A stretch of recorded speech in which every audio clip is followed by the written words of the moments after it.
You smell what The Rock is cooking. Acknowledge me. You don't know what hard times are, Daddy.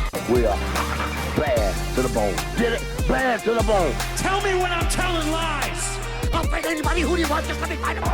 Let me tell you something, Jim Ross. Mega power, yeah. We got it for you. We are the best of the best. Woo! Wheeling, dealing. Smart marks. And that's the bottom line, cause Stone Cold said so. Yo, welcome back to another episode of Talk 'em in the Building, a pro wrestling podcast where we focus on the promo. We talk about the talkers, we hype the hype man, and of course we pontificate upon the promo. I'm Adrian. You already know it's no BS coming from me. And for today's episode, y'all, we got another in the building report. Because what's the number one goal of a promo? To talk you into the building. So I'm joined by one of the homies, one of the members of the Pie Fam, part of Suplex Dinner Club. I'm joined by the brother Brad, the Black Supernova. How you feeling, bro? Man, I feel great, man. I feel great. Happy to be on. And I'm energized and happy to be talking about wrestling today. Yeah, man. Yes, sir. Let's get it. But if this is y'all's first time checking us out, once again, our podcast, we focus on the promo. So we'll break down promos from the past to present. We've made episodes where we talk about upcoming stars, people that we think are next up. So be sure to check the back catalog, intothebuilding.com. That will bring you completely to those archives, have you. And we got playlists and all that stuff. So I'm sure you'll enjoy the conversations. But once again, we're doing the In the Building report. Bradley was lucky enough to attend NXT Homecoming, the wonderful return back to Full Sail, classic venue for those of us that fell in love with NXT, the black and gold era. Like, that's what we all love. That's what we were all into. WWE Network. That's where they were filming. That's where Brad used to go. He took me one time when I was training out in Orlando. Shout out to him for that. Thank you again, always. Yeah, for sure.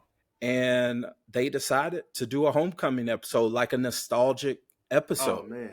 It was cool. It was cool. It came out great on television, but our In the Building report is about the fan experience, the in-house fan experience. So we're not just talking about the matches. We're not just talking about the flips and all that stuff. Y'all, we are talking about the full experience, the venue, the production value, hell, concession stand and merch. We're going to talk about all that. We're going to grade it from letter A to F and ultimately decide if NXT Homecoming delivered. Okay. But Brad, before we get into that, we got to talk about it. I feel like I would be doing a disservice if we ignore it. But huge news came out of WWE this past week. And the year 2027 is going to be a little different. It's not just WrestleMania season. It's going to be Rhea season. A lot different. Yeah. So WrestleMania, it was announced at a super weird press conference. They got to figure that out. But it was announced that WWE is going to have WrestleMania in Riyadh, Saudi Arabia. Of course, the IWC had their opinions. It's pretty all over the place, to be honest. Some of us were not into it. I know myself, I have yet to watch any WWE show that's been in Saudi Arabia.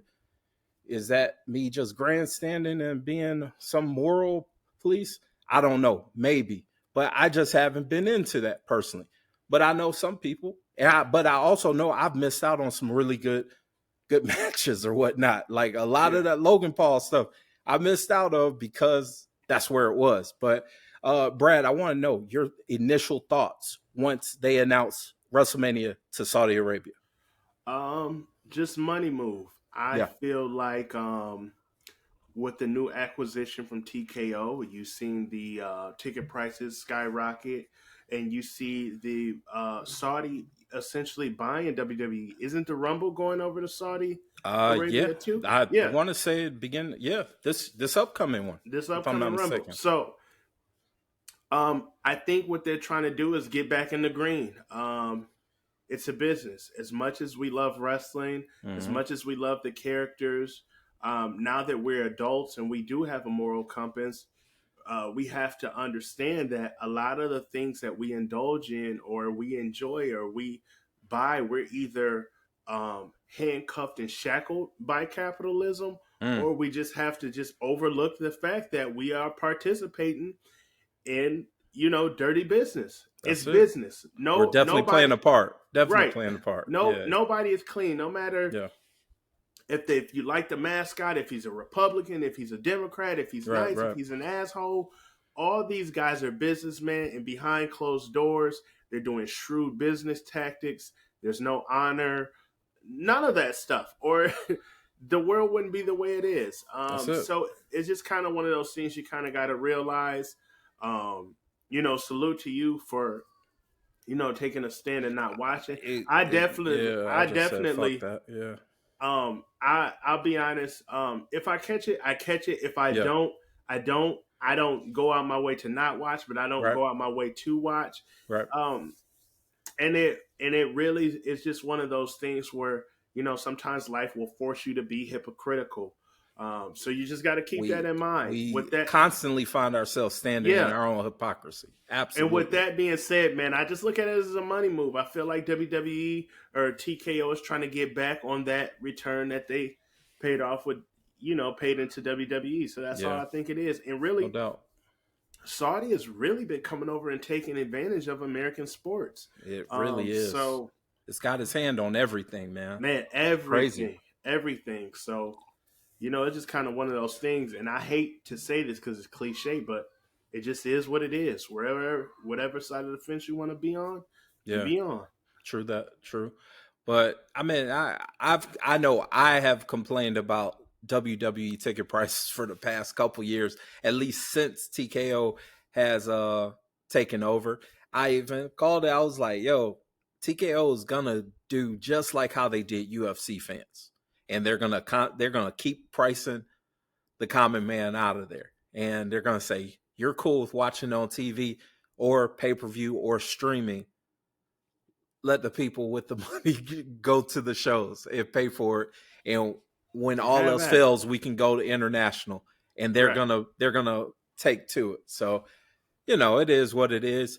But that does lead me to a bigger question, Brad. That like this was my immediate thought when they announced it. Mm-hmm. I said, WWE goes to Saudi. It's obviously a good amount of. It's a good contingency of the IWC or wrestling fans, casual fans. They're like, yo, I don't feel too comfortable flying over for festivities. I don't feel safe bringing my wife or my child, that sort of thing. So it's a good amount of us in the United States or North America, or hell, count our homies from Europe and all that. They're like, yo, I don't feel comfortable with traveling. So now there's an opportunity for something to happen stateside. Yes. And is my opinion, this is that sliver, that shot, that chance that Tony Khan and AEW needs to take it to the next level. So I know I just finished reading earlier today that Tony was interested in possibly having a huge event around WrestleMania season or in the spring of 2027. Because of the opportunity at hand of all these stateside fans not willing to travel there, but willing to go anywhere in the United States or whatnot. Do you think that this is a good opportunity for Tony Khan and AEW? And more importantly, do you think that he actually pulls the trigger? I think it's an amazing opportunity, and he would be a fool not to recognize a business opportunity at hand. You got to remember, there's tons of fans that for the last 30, 20, 10, 15 years have blocked off that time in their schedule to travel to Mania. They didn't care where it was. Myself included. They didn't care where Mania was. Dallas, Las Vegas, Florida, Indianapolis, New York City, California, Arizona. They didn't care where it was they were going. Now that it's in Saudi, I've been hearing people saying that they're just priced out. Just from the flight to Saudi Arabia alone, they're priced out. Right. Not even including anything else. They're priced out from the flight. But I will say, if Tony is going to do an event around Mania season that people are going to travel to, he's going to have to bring it. You're out of surprise signings. You're out, you're out of those moments. You're going to have to bring it. You're going to have to retool, and you're going to have to make people want to pay, make people want to travel, and make people want to participate in those events. He does. He has an amazing roster. Yeah, definitely. But if you're going to do it, you're going to do it. You have to do it big. You have to do it big. You have to do it meaningful. You have to make it not as big as WrestleMania in terms of being the granddaddy of them all, but you have to make the opportunity as big. You know what I mean? Set up your WrestleFest. Have all the wrestlers come out. Set up your big-time storylines. Make some big-time title changes. Have some big-time matches. And not just the Bucks in a ladder match and this person jumping off this and diving off this. Like, you have to give us something. You got to build toward it. Right, to where we're you got to be committed to it and build toward it. Correct. I feel that. Correct. Yes. Yeah. Now, my opinion is like what you said, man. A lot of us wrestling fans, we've gotten in the habit of blocking off that time of the year to travel. Myself, running restaurants, everyone who's ever worked for me knew there was 1 week of the whole year that Adrian was unavailable, that Adrian was on vacation. That was WrestleMania week. Everyone knew that because I would travel and I would go wherever WrestleMania was. If it was in California, I'm out there. If it was in Florida, that's a quick, easy trip. Go to New York. I love that. New Orleans, Dallas, like wherever the hell it was, I was there. So you have these wrestling fans, you have these casual fans who are prepared to save money and be ready to travel that week. So, Tony, you have a huge opportunity at hand. Like I said, that's that sliver, that's that slight chance where you can actually change the narrative because, the move to Saudi Arabia, that's a bit of a PR, little tricky, touchy ground with a lot of people in general, just the general public. So you can come out and be the white knight of this situation. Yeah. And he really don't have to take shots at WWE. He not just at has all. to Not at deliver on the product. No doubt. If you deliver, then it's like, okay, you got our attention again. You know what I'm saying? Mm-hmm. Now you can go back to bigger arenas. Right. Right. Because you've built that equity within that year. But before we get out of that, this is also a huge opportunity for Tony and AEW to extend that olive branch to a lot of these smaller promotions that within AEW's initial or their beginnings, all those guys. They've kind of pushed away a number of independent promotions where WWE took advantage of that whole thing with the WWE ID program. So, Tony has the opportunity to reach out to these smaller promotions, reach out to NWA. Let's do business. You know what I'm saying? NWA isn't hand in hand with WWE that we know of. Reach out. Ashe. Let's talk about Ashe. They're pretty much self-contained anyways. They just need a little bit more backing to maybe make the venue better or the production better for that particular weekend. But man, Tony has a huge opportunity. And Mania. Huh? Reach out to Wale. Let's make the biggest Wale Mania of all time. As long as y'all leave us Saturday and Sunday, y'all can have at it wherever the hell you want.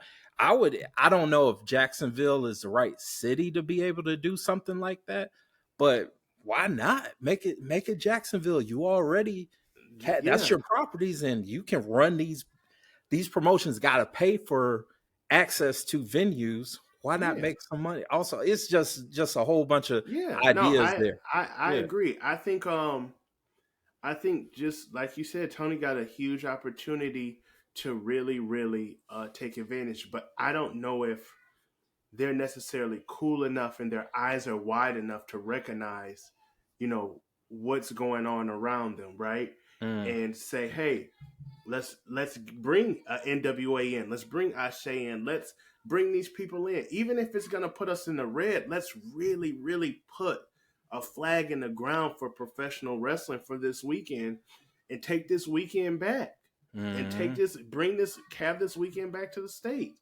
Like the nasty part about it is WWE will come back the next year and all of the people that did business with Tony and them will pretty much be blacklisted. So that's the only touchy thing with that. Well, some of the things that some of the people WWE aren't already doing business with, right? Like they're not doing business with Fourth Rope. They're not doing business with Ashe. That's true. Yeah. I don't know where they stand with Wale Mania, but I mean, in WWE at the end of the day, they get it. It's competition. They understand it. Tony has, what I don't understand is fans encourage it, and even Tony sometimes. You have the blueprint in front of you. Do what WWE is doing. Just tweak out the little PR mistakes and the little mistakes where you like, oh, that could have been handled better. You have a blueprint right in front of you. Yeah, you don't have to reinvent the wheel when it comes to promoting the professional wrestling and putting on the shows. Make your product worth it, but you see what kind of moves you can make for that weekend. Make them. Ball in your court, Tony. Nice. Listeners, let us know in the comments, do you believe, like both of us, that this is a huge opportunity for AEW and Tony Khan to go ahead and take over with the move of WWE taking WrestleMania, its biggest event, to Saudi Arabia? Now is the opportunity for Tony Khan and AEW to take back over. Let us know in the comments. All right, Brad, let's go ahead and get into this in the building report. Once again, Brad was lucky enough, fortunate enough, a lifelong diehard NXT fan and resident of Orlando to be able to attend NXT from long ago. So they announced NXT Homecoming. What were your initial thoughts when they announced the return to Full Sail? Man, when I seen it, my initial thoughts was, I'm in that. Like, soon as they announced it the next day, I went to work and I was like, oh, the 16th off. Yeah, no doubt. So immediately, soon as I seen it, soon as they were like, tickets going pre-sale, I'm in that. Nice. All right, so before we get into our grades, we always have to ask the question, and I think you partially answered it, but I'm going to ask it anyway. Who talked you into the building? Oh, man. Honestly, it wasn't one particular person. It was just the video package, the fanfare. A lot of the reason why I stopped frequenting NXT is not because of the Performance Center or the crowd. It's a lot of amazing people and cool people at that crowd at the Performance Center. Don't get that twisted. But it's actually been a system where you have to show up early. You get on these buses. The buses take you to the Performance Center. Then you got to wait for the buses afterwards. Get bused back to your car. It's just an exhausting Sounds like process. A lot. Yeah. It is, especially in Florida. It gets hot here. It rains here. And some rains people, for like 5 minutes. The regulars that you see on TV in the front row and then those crowds, a lot of those people show up at 11 o'clock in the morning. I don't get off of work until 4 o'clock, 5:30. You know what I mean? So it's like by the time I get there, it's a line wrapped around the building trying to get on the bus. And unfortunately, if you're in that last thing and they don't have enough seats, you can't get in. So, or they'll try to make accommodations, but I've heard stories of people not being able to get in.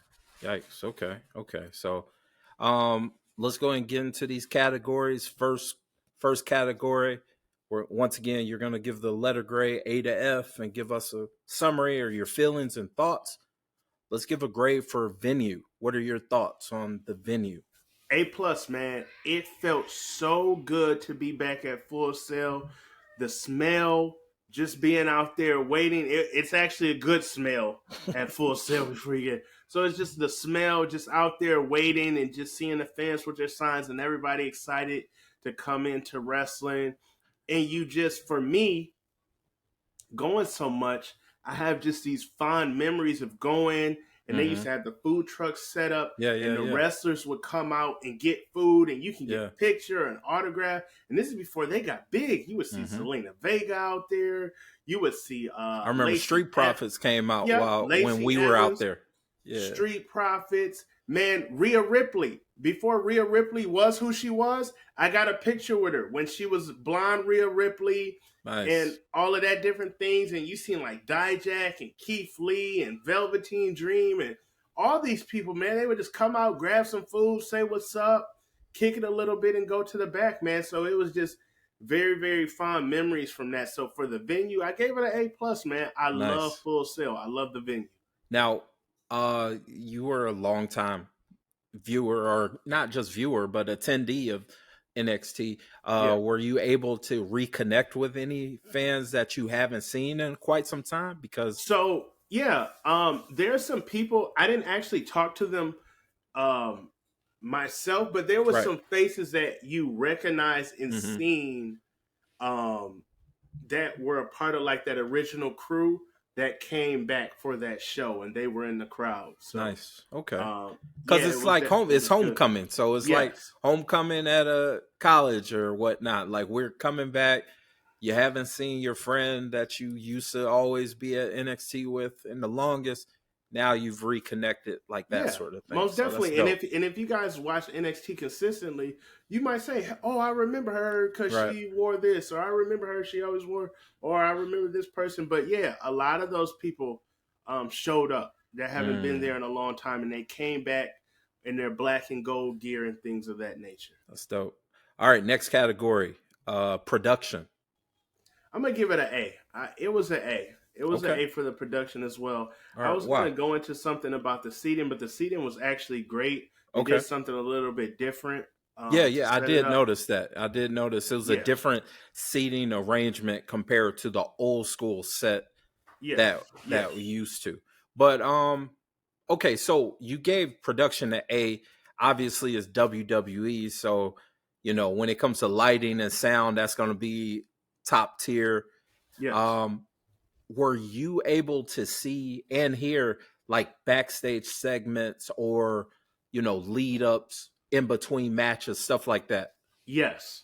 Okay. So we've seen everything on the screen that happened backstage, and you guys may have seen on TV. Okay. And you were able to see that, how the intro to that episode. Listen, let me tell you something, man. It made me super emotional. Okay. Super emotional. You're talking about when they had Dusty in there, and when they had Bray Wyatt in there, right? And when they had, like, you know, Roman Reigns on his come up, and the women's wrestling. Man, let me tell you something. Women wrestling went from absolutely shit, the bottom of my list, to my absolute favorite. Yeah, for sure. About professional wrestling. So you got to see all of that. You got to see all of the memories. I remember so many vivid memories. Remember, Dream went over. When we were there. Dream, the Velveteen Dream, was you? That was that night, right? No, the night that I was there, that's when EO turned heel on even Candace. That. Even that. In the cage, I want to say. Yes, EO turning heel on Candace. But it was just so many great things. You know, I'm a huge Ricochet fan, so I got to see all of those amazing matches that he had right there at Full Sail. The Ciampa Gargano, man, it was almost like dare I say, Captain America and Iron Man, like Civil War for all those times in the Undisputed Era. And you got to see Walter and Kushida and Velveteen Dream and Matt Riddle and Cassius Ohno and Hideo Itami. All kind of just Bianca. We seen Bianca come from nothing to an absolute superstar in there. Street Profits.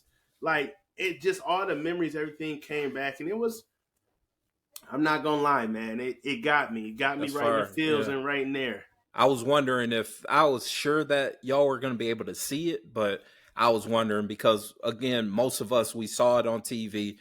We were able to see and enjoy that. I was like, man, I wonder if Brad and those people at Full Sail were able to check it out. So that's good to hear. So we gave a production A. All right, next concessions. I know when I was there, like you said, they used to have the food trucks or whatnot, so you had options. But I don't know about this time. Did it improve or was it about the same? Like, what's your grade for concessions? Concessions, I have to give it a D. There's no more food trucks, okay? So they didn't have any food trucks there. No food trucks. Wow. Now, there is a Wendy's literally within walking distance. Oh, no, that doesn't count. Right. Count. I'm just saying. There's a Wendy's within walking distance. Okay. There's a McDonald's within walking distance, and there's an ale house within walking distance. Okay. But for concessions, for me, not only was there not a food truck, but for a minute inside they would have like people in there selling like candies, waters, different things. They didn't have any of that. And my number one big thing was they dropped the ball. They did not have any NXT homecoming shirts. Oh, no, we're not going to talk about that yet. Okay. That's the next category. But hold on, you gave concessions a D. Why did you give it a D and not an F? Because it sounds like there was little to no effort put toward concessions for that venue. So why is it not an F? Because you're just excited to watch. No, just because McDonald's is like okay. There was no options on the right there in front of the building like it used to be, but McDonald's is literally right there. Like it's not even an inconvenience to walk. Like you would have to, if you were walking inside to the venue, if you just keep walking past the door to get in, McDonald's is right there. Like it's literally. It's not attached to the building, but it's damn near attached to the building. Gotcha. Yeah. Okay. I wonder why they dropped the ball. Or this wasn't a last second decision? Like what, the food trucks? No, I'm just saying like them booking Full Sail for this event. Like why did they drop the ball? I don't have any intel on why they did that. That's weird. Yeah, I don't have no intel on why they did that. But yeah, no, there was no concessions at all. Okay, so they dropped the ball there. Now, you kind of led into it, but next category is a very important to me and not Elite for sure, and Greg for sure also. Yeah. And that's merchandise. What's your grade for merch? Did they have shirts? Did they have unique shirts? I think you kind of gave the answer to that. But give us a rundown on merch and the grade. Merch, I gave it, I'll say it was probably a D as well. Ooh. They had shirts. They just had their normal stuff. Which is fine. You know, autograph posters, different things of that nature. You had Bianca showing up. I did not see any Bianca Belair shirts. So, you know, that I immediately walked past it. They had some Charlotte Flair, Alexa Bliss stuff. They didn't have any shirt remnants of NXT Homecoming or nothing of the black and gold unique. Era. Wow, that's crazy. Nothing. They had a We Are NXT shirt, but it wasn't black and gold. It was black and silver. And I was just like, I'm not buying no black and silver We Are NXT shirt. So I get it. They changed it, but I mean. Nah, this is the one opportunity. Yeah, I'm there off the strength of the black and gold. Yeah. Now, when we say just a black and gold era, I do know, at least again, watching on television, there was a little pop-up that said NXT alumni shirts available, WWE shop, Did they have any of those old school NXT shirts? Like I'm thinking that red or blue Gargano shirt they didn't have any of that. They didn't have none of that. And I thought they should have. They didn't have none of that. Perfect opportunity. You send Finn Balor out, you would think you have one of them old Finn shirts out. You should have very limited old NXT belts. Something to kind of. So they didn't have the old school NXT belt. Nah, they didn't have none of that. See, for that alone, I brought my credit card. Like I was like, okay, ready, willing, and able. Yeah, I at least thought I was gonna come back with like some homecoming shirts or like a vintage NXT something. And to be honest, you know, I got rid of a lot of that stuff because I had too many wrestling shirts. And when I went back, I kind of was like, damn, man, like I regretted it because, you know, when you go to things like that, it kind of renews your energy and spirit about being a pro wrestling fan. So. No doubt. All right, but before we get into this overall grade, I want to know, man, who stole the show for you? Because I watched it on television. Obviously, I'm a big NXT fan. I've said this for, I want to say, the past two years plus, that NXT is most consistent, most enjoyable weekly television show in pro wrestling for me. That's what I like. That's my jam. Yeah. But for you, I mean, who stood out to you? Who stole the show? I have to go with there was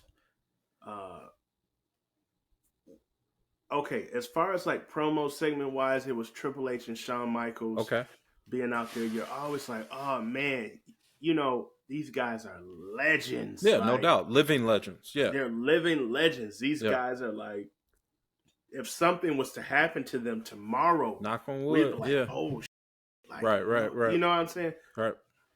So Shawn Michaels and Triple H coming out there and just seeing them up close, that was one of the things. Of course, seeing Charlotte Flair. I'm a huge Charlotte Flair fan. Right. Seeing Bianca in the audience. Yeah. She Wagner was sitting Jr. opposite of where y'all were, right? Yeah, opposite. Yeah. Wagner Jr. was out there in the Ethan Page. Yeah, but I got to say, the two things that stole the show, DIY versus Trick and Mello. Yeah, they cook food. And the women's main event. You know, I wasn't a big Lyra Valkyrie fan until I love Lyra, man. I really got in there and I got to see her perform. And I'm like, damn, she's really, really good. She do need a little bit of a gimmick tweak. She just needs personality. Yeah, we were all in there. She's upper tier, top level in-ring performer of women's wrestling. Yeah, she's really good. We just got to get her a personality. We got to find something for her to grab a hold to personality-wise. But in-ring, she's going to smoke. She's going to do... Yeah, no, she's it in the ring. She is really good when you see her live. You're like, oh, she can wrestle. Yep. So it was definitely the women's main event, and then DIY versus Trick and Mello. And then you had the Trick and Mello, like, oh, shoot, is Trick going to turn? Is Mello going to turn? But it ended up going good for him. And, of course, DIY got a standing ovation. Oh, of Not course. only after, you know, during the match, after the match as well. Once it went off TV and maybe commercial break, they got a huge standing ovation. That's dope. That's dope. Okay, so let's go ahead and get into the overall grade. Not just feelings of the venue and all of that stuff, but all together, including the action that you were able to take a part of. I mean, hell, you had wonderful top tier seats, and I'll definitely add that to the podcast so they can see it. But what's your overall grade of NXT Homecoming? My overall grade of NXT Homecoming, it averaged out to me to be a B. Okay. Probably like a B plus. While I loved it, I wasn't in my feels. What people don't know is Sami Zayn did not come out. I think maybe so it was just a backstage. Yeah, maybe a segment was just recorded. Montez did not come out. Maybe his segment was just recorded. Backstage, Bianca did come out, but she didn't do anything but sit in the audience. And, you know, while I'm not complaining, I mean, it's NXT Homecoming. You would think they would have these people come out and at least get in the ring and things of that nature. I will give them kudos at the end of the show.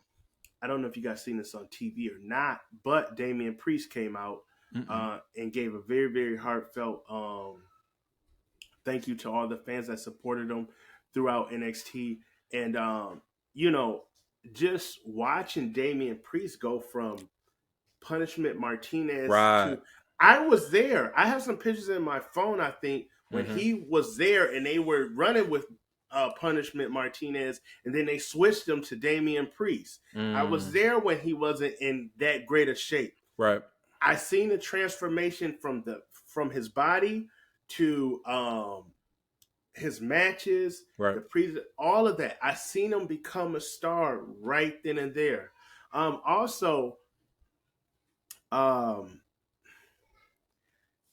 They always give us Tyler Breeze, right? It's always like, oh, it's a surprise, and always Tyler Breeze. Like, when he came, I'm like, yo, this dude had more North American title matches. He has. And like, I've seen him go against Adam Cole. I've seen him go against Ricochet. Jushin Thunder Liger.